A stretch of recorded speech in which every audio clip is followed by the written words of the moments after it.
Et c'est très impressionnant. Je terminerai là-dessus. Dieu prend la parole pour dire quoi?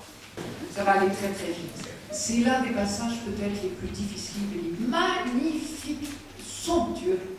C'est un discours de Dieu, ou deux discours, les exégètes peuvent partir avec les gars. Vous avez les chapitres magnifiques. Si vous avez l'âme un peu poète, 38, 39, 40, 41, 4 chapitres somptueux sur la création. Mais magnifique. Je ne vous en lis pas, parce que bon, vous en parler, mais vous irez lire, c'est merveilleux. Mais, soyons francs, la question, c'est franchement, devant quelqu'un qui souffre, un beau discours sur la création, ça vous aide? Eh bien, c'est là que je vais savoir si vous êtes croyant ou non. Croyant, irrigué par la Bible ou non. Je vous raconte une anecdote. J'avais des cours sur Job. Cette année-là, j'avais un groupe de 30 personnes, 29 baptisés, et une petite dame juive que j'ai repérée dès le premier jour parce qu'elle a une Bible en hébreu, bilingue, hébreu-français, c'est les gens, la Bible que les juifs ont à la synagogue. J'ai lu la Bible en 2 colonnes hébreu-français. Donc j'avais repéré, on m'avait bavardé souvent, j'avais beaucoup de sympathie. Et cette jeune femme arrive le jour où nous lisons ensemble ces merveilleux textes sur la création. La règle du jeu était qu'ils travaillent entre eux et qu'ils reviennent après. Donc je les envoie travailler, j'avais fait une grille de travail, hein. Je les envoie travailler 1 heure. Et ils reviennent au bout d'1 heure, on avait encore 1 heure pour discuter. Ils reviennent au bout d'1 heure et je me trouve en face de 29 révoltes. Ouais, c'est ça, Dieu il roule des mécaniques, hein, il se feinte, il est là, sa création est belle, pauvre Job, ça lui fait une belle jambe, hein. Très bien, je laisse dire, moi je suis là pour ça.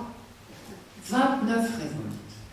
À la fin, et je la laisse parler, la petite dame juive, à la fin, elle a levé la main, elle a dit, oui mais nous, en Israël, nous, on sait que la création est un acte d'amour de Dieu. Qu'est-ce que Dieu dit à Job en lui racontant sa création? C'est, mais regarde la sollicitude que j'ai pour la biche, ou même pour le crocodile, pour les bouquetins, pour l'autruche, pourtant elle est assez idiote, pour le cheval, quand on ne fait pas ce qu'on veut. Tu as vu ma sollicitude? Tu sais bien que j'ai créé tout ça par amour. Alors, fais-moi confiance. C'est une invitation à la confiance. C'est superbement poétique, mais c'est vrai que ça dit où en est notre foi. Ou, il faut rappeler que ce matin, j'ai pris beaucoup de temps sur la création est un acte d'amour. Ça, c'est peut-être à nous de le redécouvrir. Alors, Dieu a des arguments. Il faut dire à Job, écoute, tu n'y connais rien, mon petit ami. Tu n'as qu'une solution, c'est de me faire confiance. Tu ne connais rien à la création. Ton savoir est limité, ton pouvoir est limité. Ta durée est limitée. Tu n'étais pas là au début du monde et tu ne seras pas là à la fin. Alors, fais-moi confiance. Et puis, c'est tout. Et à ce moment-là, il y aura ce que j'appelle la dernière étape, la conversion de Job qui dira « Je mets ma main sur ma bouche et je ne parlerai plus ». Et le dernier passage superbe de Job, ce sera le chapitre 42. Il va falloir m'offrir 1 minute de répit, monsieur le bourreau. Une très belle conversion. Job répondit alors au Seigneur et dit, c'est le chapitre 42, « Je sais que tu peux tout et qu'aucun projet n'échappe à tes prises. Qui est celui qui obscurcit les desseins de Dieu par des discours dénués de sagesse? » C'est-à-dire, j'ai été celui qui obscurcit ton dessein bienveillant, dirait Paul, par un discours prétentieux. J'ai abordé sans le savoir des mystères qui me confondent. Écoute-moi, disais-je, à moi la parole, je vais t'interroger, tu m'instruiras. Je ne te connaissais que par ouï-dire, mais maintenant mes yeux t'ont vu. Alors j'ai horreur de moi, je me désavoue sur la poussière et sur la cendre. Donc un acte de contrition de Job d'avoir osé un instant poser des questions à Dieu sur le ton de la révolte. Et la fin, alors très étrange, je retrouve mon petit livre en prose, et tout d'un coup, plouf, comme si rien de tout ça ne s'était passé, Job récupère toute sa richesse, tout son avoir, etc.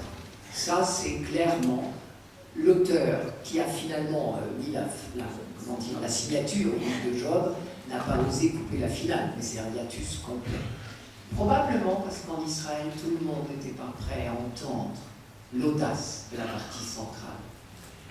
Dans cette finale, vous aurez une phrase, et c'est celle-là que je vais vous laisser, parce qu'elle dit une fois pour toutes que le discours de la souffrance expiatoire n'est pas celui de Dieu. Écoutez bien. Le Seigneur dit aux amis de Job, ma colère, il le dit à Eliphaz, mais pour les autres, ma colère flambe contre toi et contre tes deux amis. Dieu sait s'ils avaient parlé pieusement. Ma colère flambe contre toi et contre tes deux amis, parce que vous n'avez pas pardonné moi avec droiture, comme l'a fait mon serviteur Job. J'en déduis que la révolte de Job fait partie du discours de droiture, et que ce chemin qu'il a découvert de confiance, d'humilité, c'est la seule manière d'être vraiment, de rester dans la main de Dieu. Et moi je me dis souvent, gémir, vous vous rappelez, j'ai commencé comme ça, gémir, pleurer, prier. Non, c'est pas lâche. N'en déplaise à Monsieur de Vigny, c'est pas lâche. Il avait oublié sa foi suivante. Ce n'est pas lâche, c'est humain. Pourvu que nous pleurions vers Dieu et que nous nous levions dans sa main. Bien sûr, le livre de Job n'était qu'une étape. Avec le Cierge Pascal, nous sommes dans une autre étape. La réponse de Dieu. Il y a celle du livre de Job, et puis il y a la réponse ultime à Jérusalem, la résurrection du Christ et le don de l'Esprit. Et nous, on a alors vraiment des munitions autres pour aborder la souffrance. Je suis obligé de m'arrêter là.